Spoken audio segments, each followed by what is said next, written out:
Now for this one, you can use elimination, but you can also use substitution because it has this negative y on it.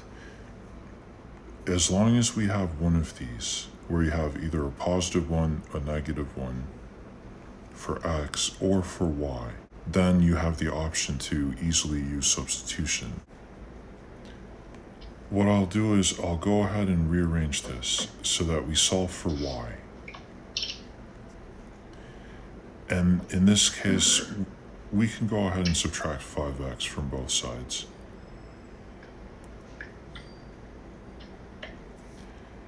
And then we'll just go ahead and divide everything by -1. This is y equals -11 plus 5x. You could leave it like that, or you could rearrange it and put it in order with the 5x first. Now that we have an equation where it's equal to y, what you'll do is you'll go back and plug this into the other equation where the y is. Okay. So we have 3x plus 7. In parentheses, we'll do a substitution now. We'll have the 5x minus 11, and this equals -1. So it took the place of y, and everything now is either an x term or a constant.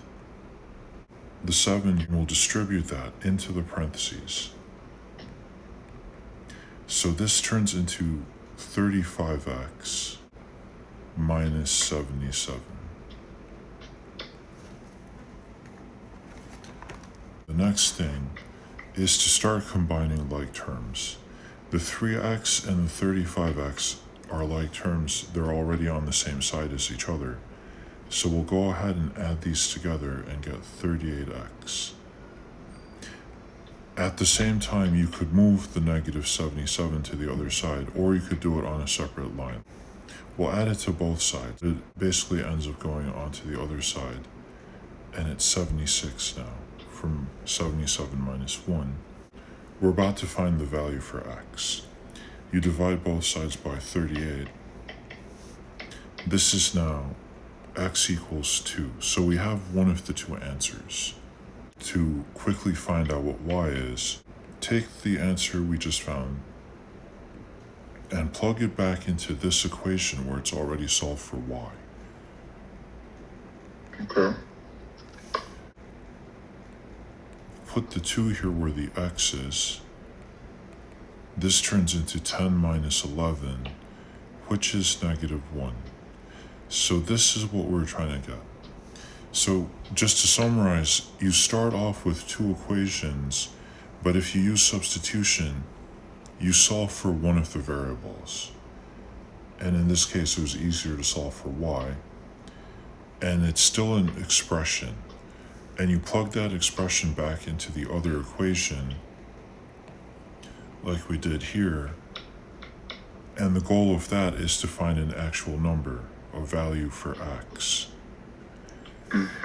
And once we did that, we're able to go back and find the value for y. Here's one good thing you can do. You can just quickly check to make sure these are the correct numbers. So for example, as an ordered pair, this is 2, -1. Just make sure that this works out in both of the equations. The answer you find has to work out in every equation that was involved. And here there are 2, so it has to work out in both of them. We're basically substituting the numbers back. So this is now 3 times 2 plus 7 times -1. The goal is to get a true statement. This is 6 minus 7. This equals -1 on the left side, and we already have -1 on the right side. So this is a true statement. That means this is good so far. Everything is correct so far. We also have to check this in the other equation. So the same process. This time we have 5 times 2 minus a -1, which I'll put in parentheses so that we don't have any errors with the signs. We don't accidentally forget the sign. This is now 10. The double negative makes this plus 1. And then 10 plus 1 is 11. So we know that we have the right answer because we got the true statement in both of these using 2, -1.